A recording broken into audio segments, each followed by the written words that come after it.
ناظرین، بادآور بہت ہی خاص اور کارآمد پودا ہے۔ اس کے استعمال سے بلغم خارج ہوتا ہے۔ نحمدہ ونصلی ونسلم علی رسولہ الکریم، اما بعد فاعوذ باللہ من الشیطان الرجیم، بسم اللہ الرحمن الرحیم۔ ہربل ہیلز کی جانب سے ڈاکٹر فہیم ہربل ہیلز آپ کو پروگرام میں خوش آمدید کہتے ہیں۔ السلام علیکم ورحمۃ اللہ وبرکاتہ۔ ناظرین، آج کی ہماری جڑی بوٹی پلانٹ ہے بادآور۔ بادآور بہت ہی مشہور جڑی بوٹی ہے جو کہ خمیرہ گاؤ زبان، خمیرہ ابریشم اور خمیرہ گاؤ زبان، اوت سلیب والا، ان سب میں ڈالی جاتی ہے۔ معدے کو طاقت دینے کی بہت سی معجونیات میں بھی بادآورت کا استعمال ہے۔ سب سے زیادہ جو ادویات بادآورت کی تیار کی جاتی ہیں وہ یونانی اطباء اور ایرانی اطباء تیار کرتے ہیں۔ بادآورت ایران ہی سے آتا ہے۔ ناظرین، بادآور بہت ہی خاص اور کارآمد پودا ہے۔ اس کے استعمال سے بلغم خارج ہوتا ہے۔ اس سے قبل کہ آج کے ٹاپک پر تفصیلی گفتگو کی جائے، میں یہ ضروری سمجھوں گا کہ ڈاکٹر فہیم ہربل ہیلز کی طبی خدمات سے آپ کو آگاہ کروں۔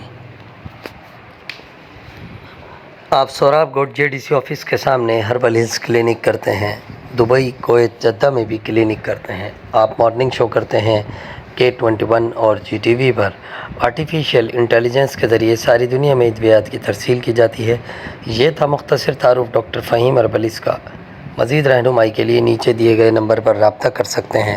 آئیے چلتے ہیں آج کی جڑی بوٹی بادآور کی طرف۔ یہ جڑی بوٹی منفذ بلغم ہے۔ بلغم کو نرم کر کے اس کے جو مقام پر زائد بلغم ہے اسے خارج کرتی ہے۔ مخرج ہے، یعنی کہ اخراج بلغم کرتی ہے۔ بلغم کو منہ، ناک اور پخانے کے ذریعے خارج کرتی ہے۔ کسی قدر یہ ملین ہونے کے ساتھ ساتھ کسی قدر مسل بھی ہے۔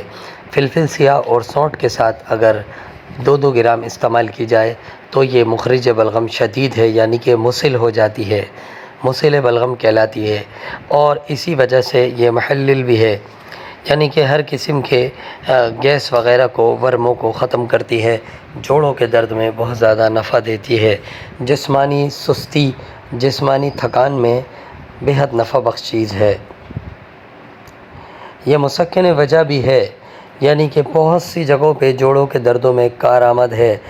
مثلا یہ جو جوڑوں کی کٹوریاں ہوتی ہیں، اگر اس میں ٹک ٹک کی آواز آنے لگے تو خمیرہ گاؤ زبان میں الگ سے 2 گرام بادآورت کو ملا کر کھلایا جاتا ہے، جس سے یہ ٹک ٹک کی آواز آنا بند ہو جاتی ہے۔